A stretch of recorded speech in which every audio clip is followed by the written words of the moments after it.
What's good? Welcome to the channel for this game recap and review. If this is your first time visiting the channel and you want to hear about a different take of college football from an analytical perspective, do me a favor and hit that subscribe button, click the notification bell so you will stay updated on another video. Also, hit the like button, it does help the channel grow, and let me know what your biggest takeaway from the game was. Now let's get down to business. Alabama 31, Florida 29. Once again, they put together another fantastic game. It was reminiscent of the 1999 Classic where Alabama defeated the Gators in the swamp. Ironically, that game too came down to a missed extra point. But I'm not here to stroll down memory lane. We're here to talk about what happened on Saturday. Now, in my game preview, I had a feeling Florida will play the 2017 Mississippi State game plan. On offense, run the ball, chew up the clock, keep Alabama's defense on the field, and on defense, cause chaos and force Alabama into quick 3-and-outs. That idea did not work in the first quarter. And when you look at the box score, it was peak 2020 Alabama offense. Bryce Young was dealing. He was in command, and Alabama took that crowd out of the game. You could hear a pin drop in the swamp. I said this on Twitter that Bill O'Brien won the first round against Grantham, and it was a 10-8 scorecard. And if you know anything about boxing, a 10-8 means you got put on your behind a few times in the round. Then the second quarter happened. And here is something you don't typically see when you see Alabama play somebody. Alabama's offense had a 0% success rate in the second quarter. 0. Florida held them to a big, fat donut. If there is a reason why you thought Alabama couldn't pull away from Florida, that has something to do with it. But in that second quarter, Florida couldn't do anything with it. They were held to a 27% success rate in the quarter, and when they scored their touchdown with 6:34 left to go in the half, they missed the extra point. And that missed extra point loomed large at the end of the game. Now, going back to that 2017 Mississippi State game plan, the second half, it was working. And I'm sure Florida fans thought I was crazy for suggesting that was going to be the game plan for Florida going into it. But when you don't have Kyle Pitts, Kadarius Toney, and Kyle Trask, but you have a physical offensive line that is excellent at run blocking, that is about the only option you have. And it wasn't just Florida running almost every play. They had options out of it. They gave Alabama the same run looks, but would have a tight end release at the last possible second. They also ran the speed option. They ran zone read, power pulls. Alabama had no answers for them.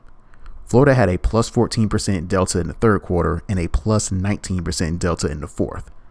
Here's another stat for you. Florida had an expected points added, or EPA for short, of negative 2.8 on the ground going into the second half. They ended the game with 7.6.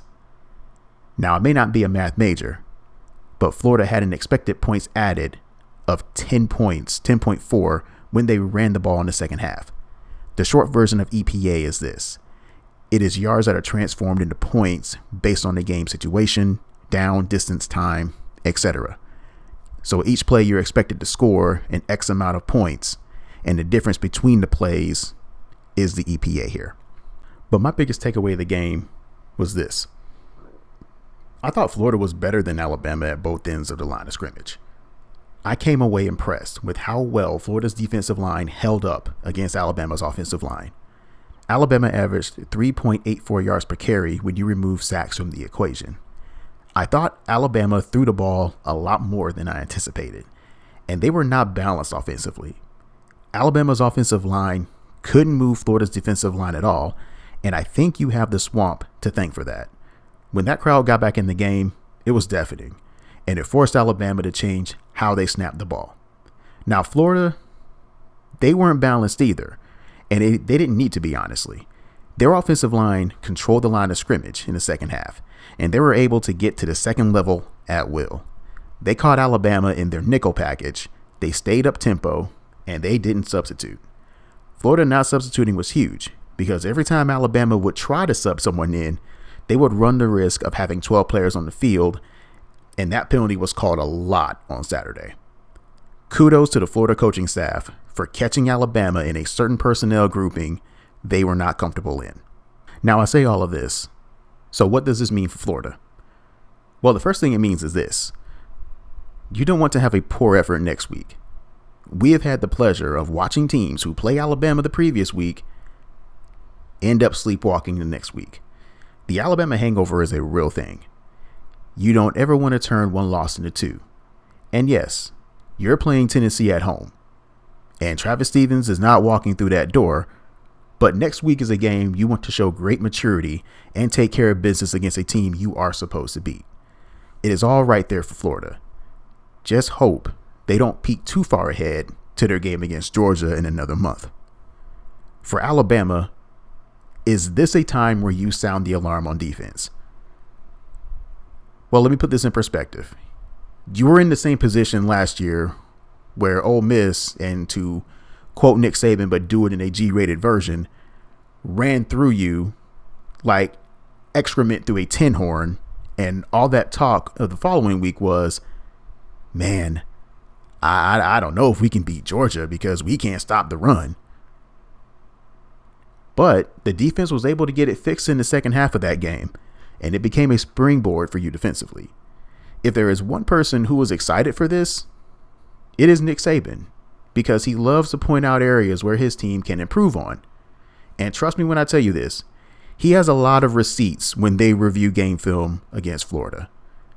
Offensively, Alabama averaged 3.4 points per drive, which would have been good for fifth in the country in 2020. And that is with that disastrous second quarter. Now, if you're trying to compare them to the 2020 offense, well, that offense finished the season with 4.41 points per drive, which is the all-time record. Now, they may not be as good as the 2020 offense, but they may not need to be. However, it is still early in the season, and no team is a finished product in week 3. For those of you who are disappointed in Bryce Young's play, his EPA per play was at .33, and for a quarterback, that is in the 90th percentile when you are discussing EPA per play numbers. Any EPA per play for a quarterback that is higher than .262, you got a good one. I don't think Bryce Young played bad in his first road start in a hostile environment. If anything, I thought he played fantastic. You could argue he should have ran the ball a little bit more, but that's about it. And with that being said, that's all I got for this game. And as I said before, please give me your biggest takeaway of the game. I hope you enjoyed the video, and I'll see you next time.